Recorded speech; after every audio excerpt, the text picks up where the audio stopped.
How to feel in control of hunger. Good morning. So the next 3 to 5 minutes, going to be talking about hunger today, okay? Hope you're all good. It is currently dry, which is all good. Definitely getting darker in the morning, so I'm noticing it. Anyway, let's not wish time away. It isn't Christmas yet. Anyway, it's 158 days yet, I think. So, not that I'm counting. Hunger we are talking about today.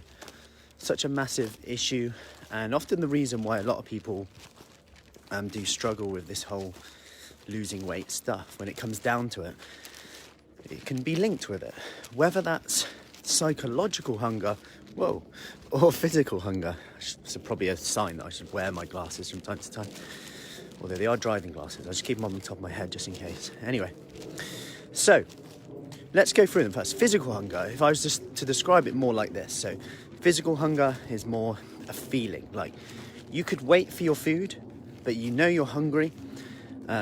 You might feel some tummy rumblings. An apple would do. It's a good way to describe it. Psychological hunger, however, you have an urge, it comes on all of a sudden. An apple probably wouldn't do. You kind of want a certain food. You may be a response to a feeling of boredom, tired, stressed. Drop a me in the comment if you're feeling that from time to time, and you can start to identify the differences. And even if you take one thing from this video right now, is that next time you get that feeling, or you think you're hungry, just write down, do you think it's psychological hunger or physical hunger? In fact, comment below with hunger, and I'll send you a little hunger cheat sheet which will allow you to do this really simply. A little diary that you can kind of keep. So that's hunger below. Anyway, so that's psychological and physical hunger. So what can you actually do to help feel in control of hunger again? Well, number one, I'm going to go over some psychological things, some physical things. So physiological things. So number one is to actually write down how you're feeling at the time. And this is because we can start to put two and two together. When we're feeling a certain way, e.g. tired, bored, stressed, rather than focusing on how we don't want to feel, what I want you to do is actually focus on how you want to feel, and then consider, what am I willing to do to create that feeling? Then consider, what am I willing to do to create that feeling? Number two, this is more physiological, but are you actually eating enough? I know it sounds really obvious, but sometimes when we start a diet, sometimes when we start something new, we can sometimes just go cold turkey on a lot of things. And although we say that works for a lot of people, the fact that it works, but then we're having to do it again, could suggest that it's not working. And not that the strategy is bad. Not that the tactic is bad. It's just that as a strategy, it could be. So if there's no way out other than failure, aka unless I cut out bread, potatoes, pasta, I'm off it, maybe that is a problem. How can we have a middle ground here? You know, sometimes we just say to ourselves, unless we are 100% on it, we might as well be off it.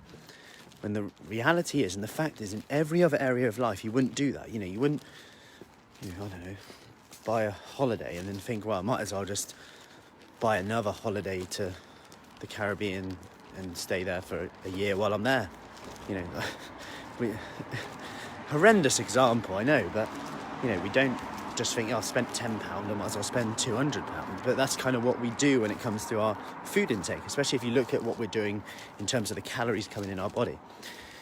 So are we actually eating enough in the day? Then let's get into number three.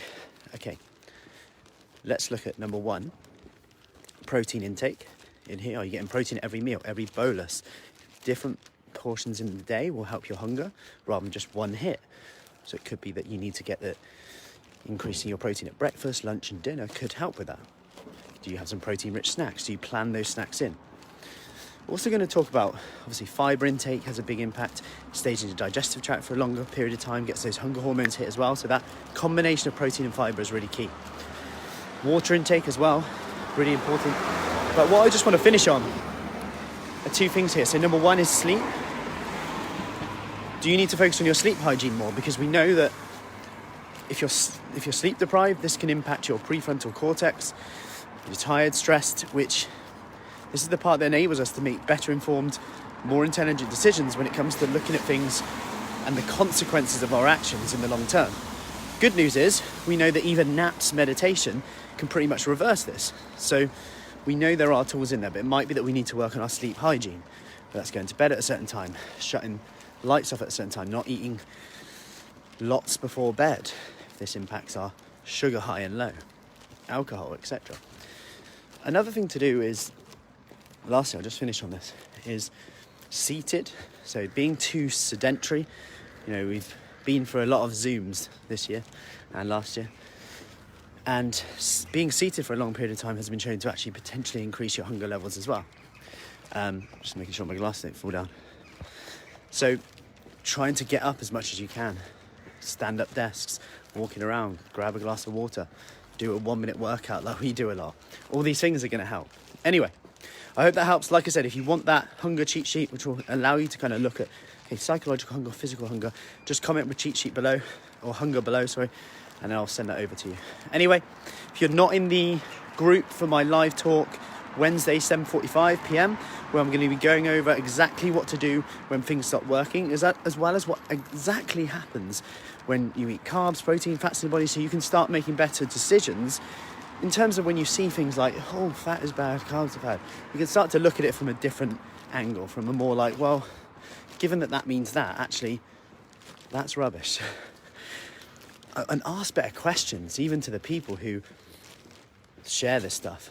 If you can be critical of everyone, you're going to get further. Anyway, hope that helps. Any questions, as always, let me know. Have an awesome weekend. Take care.